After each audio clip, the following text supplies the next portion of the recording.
You're with newsmakers on the panel, David Round, Garth Galloway and Dean Peter Beck. Well, a range of crazy Christchurch stories have burst onto the national news agenda this week. We've had the White Power community patrolling in Brighton, we've got the bull riding dwarves coming in a couple of weeks, and backyard brawling, if you like. Let us start with the underground fight clubs that TVNZ exposed on Monday night with much hype and hysteria. Are these organised brawls in suburbia a huge concern or much ado about nothing? David? I think, look, who hasn't had a fight in a backyard from time to time, admittedly in slightly more innocent circumstances? Don't the police have anything more to worry about? Are they going to ban rugby league? Heavens above. And if it weren't for the news media too, blowing this matter out of all proportion, I don't think we should worry at all. I think this is just a complete beat-up and people should mind their own business. Is it a beat-up? No pun intended about the beat-up. You're a genius, David. It is a beat-up. It's horrible, really. I think it's an awful thing. The problem is that it's done with alcohol, and so while they think it's controlled, it's uncontrolled. Someone will get hurt, but I don't care really. If they want to do it, it's on their own land. It seems to be an exclusive group of idiots, and if they want to go and hit themselves, good luck. Someone will get very seriously injured though, and then the ramifications will be very interesting. Although, isn't that just part and parcel of the ACC culture, which is basically state-sponsored stupidity? We can go and...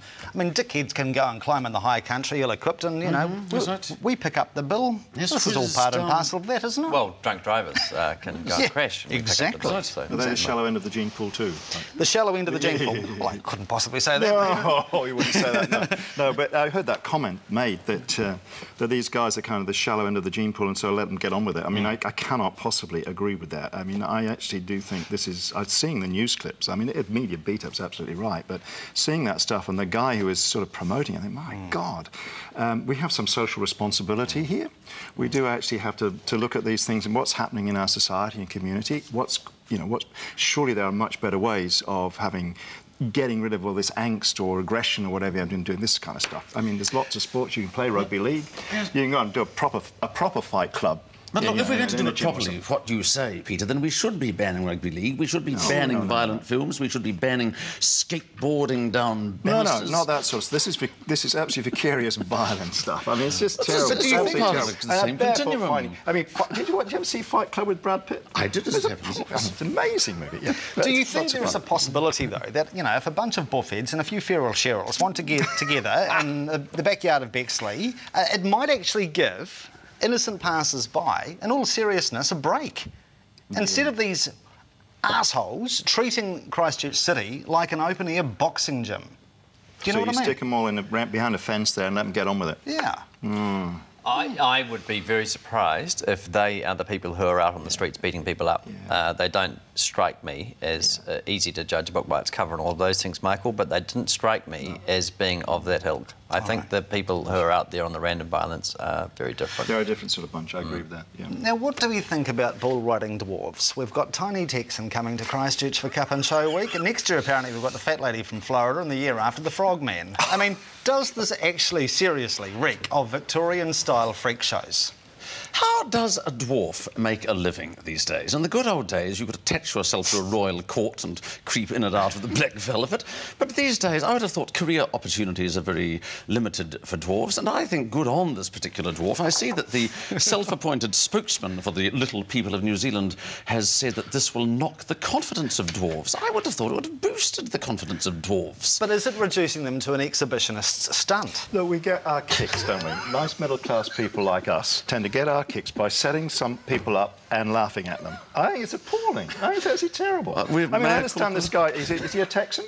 Yeah, he does this for a living. I mean, good on him in one sense, doing it for a living, but at the same time, there's another side to this, which is we do, as New Zealanders, like to set people up, see them fall over and have a big laugh, and this is one of those. You have issues with that? So I do have issues with it. It is a bit of freak showish, actually. All right. One each way, judge and jury. Garth? Oh, it's undoubtedly freak showish. It doesn't. If the dwarf wants to get on a bull and ride it, I don't care. I'd go and see it if he's being fired out of a cannon. My car was struck by a bearded woman in Dunedin yesterday, so there's someone else who could come into the circus. I'd go and see you being fired out of a cannon too, especially David. The chances are very unlikely. All right. Just before we go to the break, the state broadcaster has been under fire for promoting its upcoming series of programs on the economy by gifting precious promo time to the Finance Minister. The promos have suddenly stopped playing, you may have noticed, in the last day or so. But did this absolutely smack of a party political broadcast for Bill? What do we think? Come back, Rodney Hyde. All is forgiven, really. You know, he's not allowed to do his fundraising, so-called fundraising things because he's a minister. I was amazed. I mean, I thought, I saw this thing coming on. It's on 135 times in prime time. Amazing. Coming on, I said, what are we doing? It's in the elections next year, isn't it? Or whenever it is. It does appear. I mean, it really is it's not on. Did you think we... Don't forget that Rodney's now got to justify his $25,000 31-year-old for the girlfriend partner going travelling, so he can bring him back is right, but I'm not sure where it's going to end. Now, Port Levy thought we were having a snap election. Is this true?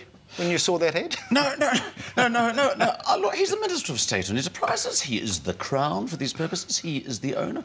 What more natural than that he's he's also a shareholder. The Minister of Finance. and admittedly, he is a politician. But I greatly enjoyed the crocodile tears of the Labour Party. Those hushed tones of horror. We would never dream of doing anything this improper. Oh, yes. Yeah, right, as they say. Yes. We're nearly through the tough times and things are looking up. Together us Kiwis can do it. He said, oh, come on, that's such a promise. The crime that I would convict him of is, I'm afraid to say, I'm sorry, and I love Mr. English, is bad English. Us Kiwis? Oh, us Kiwis. So set an example, sir, Surely please. You're not surprised. We will take a break. Coming up, we'll have a look at the big changes come November 1. Yes, your cell phone could get you into trouble. That's coming up. Do stay with us.